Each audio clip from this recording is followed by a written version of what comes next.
મુખ્યમંત્રી ભૂપેન્દ્ર પટેલની સૌજન્ય મુલાકાત ઇઝરાયલના નાણામંત્રી બેઝાલેલ સ્મોટ્રિચ અને પ્રતિનિધિ મંડળે ગાંધીનગરમાં લીધી હતી।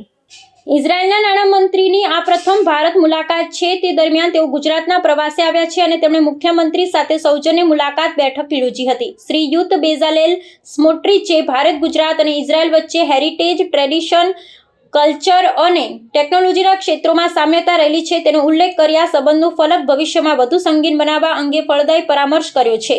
ઇઝરાયલના નાણામંત્રીએ જણાવ્યું કે વડાપ્રધાન નરેન્દ્રભાઈ મોદી જેવા પ્રતિભાશાળી રાષ્ટ્રપુરુષની જન્મભૂમિ નિહાળવાની ખેમના સાથે ગુજરાતમાં બિઝનેસ ટુ બિઝનેસ રિલેશન્સ વિકસાવવા અને ગિફ્ટ સિટી જેવા આંતરરાષ્ટ્રીય ફાઇનાન્શિયલ સેન્ટરમાં ઇઝરાયેલી નાણાકીય સંસ્થાઓના વ્યવસ્થાપનની સંભાવનાઓ સંદર્ભમાં તેઓ ખાસ ગુજરાત આવ્યા છે। તેમણે ઉમેર્યું કે વડાપ્રધાન નરેન્દ્રભાઈ મોદી અને ઇઝરાયલના વડાપ્રધાનના ઉષ્માપૂર્ણ વ્યક્તિગત સંબંધો અને આતંકવાદ સામેની લડાઈ માટે બેયની પ્રતિબદ્ધતાથી બંને દેશો વધુ નજીક આવ્યા છે। એટલું જ નહીં, શ્રીયુત બેઝાલેલ સ્મોટ્રિચે ભારતે ઇઝરાયલને આપેલા સતત સહયોગની પણ પ્રશંસા કરી હતી। તેમણે યુપીઆઈના ઉપયોગ અને ફાઇનાન્શિયલ પ્રોટોકોલ વિશે જાણવામાં પણ રસ દાખવ્યો હતો।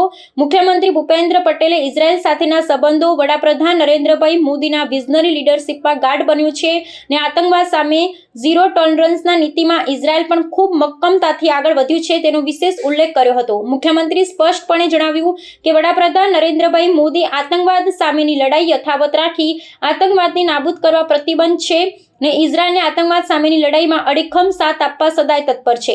તેમના નેતૃત્વમાં ભારત વિશ્વ સમુદાયમાં એક વિશ્વાસુ દેશ તરીકે પ્રસ્થાપિત થયો છે ને મહાત્મા ગાંધી, સરદાર વલ્લભભાઈ પટેલ અપાવેલા સ્વરાજ્યને વડાપ્રધાન સુરાજ્ય ગુડ ગવર્નન્સની આગવી ઓળખ આપી છે તેમ પણ ભૂપેન્દ્ર પટેલે ઉમેર્યું હતું।